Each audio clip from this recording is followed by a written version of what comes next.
Ta'ala. Alhamdulillah, di malam ini kita bisa berkumpul kajian rutin seperti biasa. Setelah kita melaksanakan sholat berjamaah maghrib di Masjid As-Saleh ini, kita lanjutkan dengan i'tikaf. Kita mendengarkan pengajian yang mana ini merupakan anugerah dari Allah Subhanahu wa Ta'ala yang sangat besar. Kita bisa melangkah kaki menuju ke masjid untuk melaksanakan sholat, apalagi thalabul ilmi, apalagi duduk menunggu isya sambil mendengarkan kajian. Ini merupakan anugerah dari Allah, melebihi kita mendapatkan anugerah materi.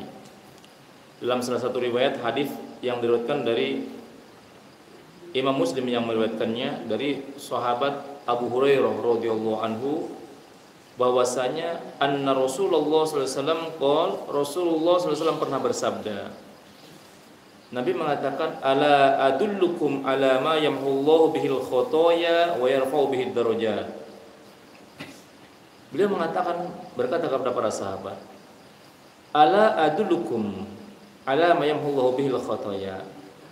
Ingat, maukah aku tunjukkan kalian kepada sesuatu yang bisa menghapuskan dosa-dosa kalian?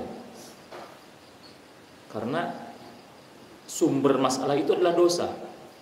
Adanya kebingungan, adanya kesulitan, adanya kesukaran, adanya bencana, semua sumbernya dosa. Di sumber kemalangan, sumber malapetaka, sumber masalah itu adalah dosa, baik yang disengaja ataupun yang tidak disengaja. Makanya Nabi menginginkan kepada para sahabatnya untuk membersihkan diri dari dosa, dari sumber masalah ini. Makanya Nabi mengatakan, ala adulukum, maukah aku tunjukkan kalian kepada sesuatu yang bisa menghapuskan dosa? Bukan hanya menghapuskan dosa, wa yarfa'u bihi ad-darajat, dan bisa mengangkat derajat. Jadi bukan dosa saja yang dihapuskan, tapi derajat pun diangkat, posisi diangkat, dinaikkan. Mendengar tawaran seperti itu, para sahabat menjawab, qalu bala ya Rasulullah. Iya ya Rasulullah. Antusias para sahabat, senang para sahabat. Jadi kalau hal-hal ditunjukkan, hal-hal yang bersifat ibadah, yang bersifat mendapatkan pahala, itu para sahabat senang. Melebihi senang mereka diberi makanan, melebihi senangnya mereka diberi uang, melebihi senangnya mereka diberi kebun, diberi materi. Mereka lebih senang ketika ditunjukkan perbuatan kebaikan, perbuatan yang bisa menyelamatkan dunia dan akhirat. Makanya ketika ditawarkan seperti itu, mereka mengatakan, bala ya Rasulullah. Iya ya Rasulullah, tunjukkan kepada kami ya Rasulullah. Kemudian Rasul mengatakan bahwasanya yang bisa menghapuskan dosa dan bisa menaikkan derajat, 3 disebutkan di sini. Yang pertama adalah isbagul wudu'i alal makarih. Yang pertama adalah menyempurnakan wudu alal makarih di saat kita sedang tidak enak, tidak pengen wudu, tidak pengen bebasuhan ya. Lagi dingin umpamanya, cuaca dingin, kemudian harus wudu. Tapi dia kemudian sempurnakan wudunya, dilaksanakan 3 kali, kesunahan-kesunahannya, kumur-kumur, istinsyak, berdoa, kemudian membersihkan tangan, jari-jari tangan, sela-sela tangan. Nah, dia laksanakan. Padahal dalam keadaan tidak enak, bahkan mungkin dalam keadaan tidak sehat, kurang sehat. Dia sempurnakan wudunya. Maka orang yang menyempurnakan wudu di saat dia tidak senang dengan air, di saat dia tidak begitu nyaman dengan air, maka wudunya itu dia akan menghapuskan dosa dan mengangkat derajat dia.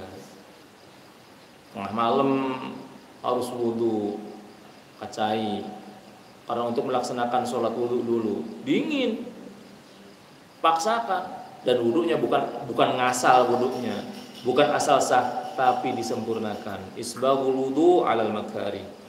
Yang kedua, hal yang bisa menghapuskan dosa dan bisa mengangkat derajat adalah wa kathratul khuta ilal masajid. banyak melangkah ke masjid. Banyak melangkahkan kaki kita ke masjid. Tentunya untuk melaksanakan sholat jamaah. Tentunya. Ini sangat luar biasa. Orang ini senangnya orang yang akan dihapuskan dosanya oleh Allah Subhanahu wa taala, dia tuh senang kalau udah adzan itu, kalau bahkan sebelum adzan dia sudah siap-siap berangkat ke masjid. Pokoknya rumah masjid, pekerjaan masjid, dimanapun dia berada, dia akan senantiasa dekat dengan masjid. Kalaupun jauh, tetap akan dijunjung dia untuk bisa datang ke masjid. Makanya Rasulullah pernah bersabda dalam hadis yang diriwayatkan oleh Imam Muslim dari Abu Musa al-Asy'ari, dia berkata bahwasanya Rasulullah pernah bersabda, "Inna a'dhaman nasi ajran fis shalat ab'aduhum ilaiha mamshan fa ab'aduhum."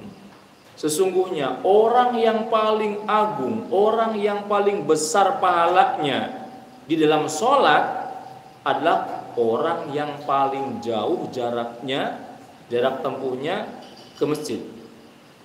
Jadi orang yang paling jauh jaraknya ke masjid, tapi dia datang ke masjid, dia orang yang paling besar pahalanya. Karena setiap langkahnya ditulis, dicatat sebagai ibadah. Fa'ab'aduhum, maka yang lebih jauh lagi, yang lebih jauh lagi. Nah, fahadal hadits wa ma qablahu dalilun ala fadlil manzil al-ba'id anil masjid. Nah, dua hadis ini menunjukkan tentang keutamaan rumah jauh dari masjid tapi tetap mau datang ke masjid. Karena apa? Lihusuli kathratil khuta alladhi min thamratihi husulul thawab. Karena orang tersebut akan mendapatkan banyaknya langkah, yang dengan banyaknya langkah akan mendapatkan banyaknya pahala. Wa kathratuha takunu bi bu'did dar kama takunu bi kathratit taraddud ilal masjid. Dalam hadis yang lain disebutkan bahwasanya dari Ubay bin Ka'ab radhiyallahu anhu, dia berkata, Ubay berkata, "Kana rajulun la a'lamu rajulan ab'adu minal masjid minhu wa kana la tukhti'uhu sholatan." Faqila lahu aw qultu lahu law ishtarayta himaran tarkabu fi dhulma'i wa fi ramda'i qala ma yasurruni anna manzili ila janbil masjid inni uridu an yuktaba li mamsyaya ila masjid wa ruju'i idza raja'tu ila ahli. Kata Ubay bin Ka'ab, kana rajulun, ada seorang laki-laki, saya tidak tahu dia, saya tidak kenal lah kepada dia. Rajulan ab'ada minal masjid minhu wa kan la tuqti sholatan. Orang ini, si laki-laki ini, dia rumahnya jauh dari masjid. Tapi wa kan la tuqti sholatan. Tapi dia walaupun rumahnya jauh dari masjid, dia tidak pernah ketinggalan sholat di masjid. Dan dia kalau datang ke masjid itu selalu dia berjalan, melangkah, selalu melangkah. Enggak pakai kendaraan, enggak pakai apa. Rumahnya jauh, dia selalu melangkah. Selalu berjalan. Nah, dia enggak punya kendaraan. Faqila lahu, maka diucapkan, aku mengucapkan kepada dia, lawish taraita himaron tarkabuhu fid dhulma'i wa fi ramdha.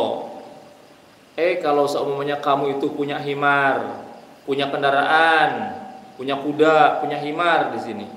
Himar itu kendaraan termurah ya, dibanding dengan onta dan dibanding dengan kuda. Itu himar. Kalau kamu punya himar kan enak. Kamu bisa menempuh perjalanan. Untuk menempuh perjalanan kalau malam hari, kamu bisa naik himar dalam keadaan gelap gulita. Wa fi ramdha, di siang hari dalam keadaan panas. Kalau Romdo itu tanah panas ya. Romdo itu tanah panas. Makanya Ramadan itu adalah panas. Artinya Ramadan panas. Karena apa? Untuk membakar dosa-dosa Ramadan itu. Wa fi ramdha, dan di saat engkau panas, engkau bisa menunggangi kendaraanmu itu. Kemudian si laki-laki itu ketika ditawari seperti itu, kamu itu bagusnya punya kendaraan untuk engkau pulang pergi ke masjid, biar kalau malam ataupun siang engkau bisa naik kendaraan. Dia kemudian berkata, ma yasurruni anna manzili ila janbil masjid. Aku tidak ingin, ma yasurruni. Aku tidak ingin mempunyai rumah dekat dengan masjid. Ini uridu ayyuk tabali mamsyaya ilal masjid. Karena aku ingin aku ingin dicatatkan setiap langkahku menuju ke masjid, aku ingin dicatat mempunyai pahala melangkah, banyaknya melangkah ke masjid, berangkat ke masjid. Warujui idza raja'tu ila ahli. Dan pahala ketika aku pulang, aku tetap melangkah. Jadi berangkat berjalan, pulang juga berjalan. Kemudian faqala Rasulullah SAW, maka mendengar hal itu Rasulullah SAW beliau bersabda, qad jama'allahu laka dzalika kullah. Sungguh Allah telah mengumpulkan bagimu itu semua. Artinya pahala berjalan, berangkatnya, pulangnya, itu sudah didapatkan semua oleh orang ini. Jadi yang kedua adalah wa kathratul khuta ilal masjid. Amalan yang bisa menghapuskan dosa dan bisa mengangkat derajat adalah banyak berjalan ke masjid. Mumpung kita sehat, mumpung masih bisa jalan, perbanyak berjalan ke masjid. Tidaklah berkumandang adzan kecuali tinggalkan semuanya, datang ke masjid. Jangan sampai nanti kalau sudah lumpuh baru pengen ke masjid, kalau sudah stroke baru pengen ke masjid, kalau sudah sulit berjalan baru pengen ke masjid. Hanya penyesalan yang ada. Jadi mumpung masih sehat. Karena kita tidak akan sehat selamanya. Manusia tidak akan bisa berjalan selamanya, enggak. Ada saatnya nanti. Kemudian yang ketiga perkara yang bisa menghapuskan dosa dan bisa mengangkat derajat adalah wantidoru sholat ba'da sholat, menunggu sholat setelah sholat. Fadzalikumur ribat, kata Rasulullah. Diulangi 2 kali. Yang ketiga adalah menunggu sholat setelah sholat. Seperti sekarang kita habis sholat maghrib, kita tunggu sholat isya, nunggu sholat. Nah, jadi kalau maghrib ke isya itu mah yang paling cetek ya, yang paling dekat. Kalau orang-orang dulu mah bahkan dari duhur ke asar, ditungguan asar. Setelah sholat duhur ditungguin sholat asar. Setelah sholat asar ditungguin sholat maghrib. Bahkan setelah sholat isya nungguin sholat subuh. Itu seperti itu. Nah, ini kalau di masjid-masjid, kalau seperti di Haram, di Masjidil Haram, di Nabawi itu nggak aneh. Banyak, orang kita pun banyak. Biasanya dari asar berangkat jam 2, pulang isya nantinya. Tidak habis asar nanti nunggu maghrib, dari maghrib nunggu isya. Nah, itu kalau ini biasa direalisasikan ketika di sana ketika di Haram ataupun di Madinah. Nah, intidharu sholat pada sholat, menunggu sholat setelah sholat. Dan ini tugas kita. Karena apa? Karena tugas manusia itu adalah ibadah. Salah satu ibadah yang pokok itu adalah melaksanakan ibadah sholat. Makanya tujuan kita itu untuk sholat. Setelah kita sholat, kita tunggu sholat yang berikutnya. Alhamdulillah, walaupun yang cetek-cetek lah, kita insya Allah bisa mengamalkannya antara maghrib ke isya. Pokoknya antara maghrib ke isya jangan pulang dari masjid, diam di masjid. Kalau kita ingin mendapatkan yamhullah bihi al-khotoya, dosa-dosa dihapus dan derajat diangkat.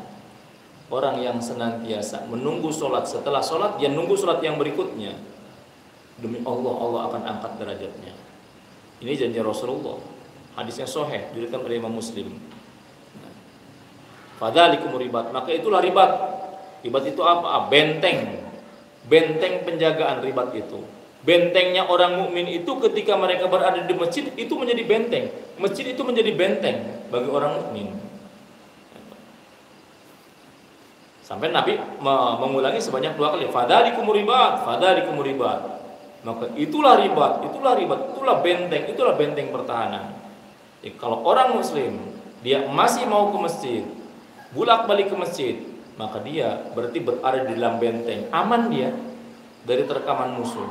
Tapi kalau sudah nggak mau ke masjid, nggak mau sholat, tapi nggak mau ke masjid, nggak datang ke masjid, berarti dia sedang berkeliaran di luar benteng. Itu rawan dicaplok oleh musuh, rawan diserang oleh musuh.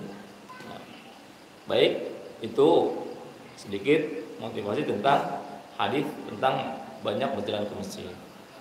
Kemudian kita lanjutkan di antara perkara yang dimakruhkan ketika sholat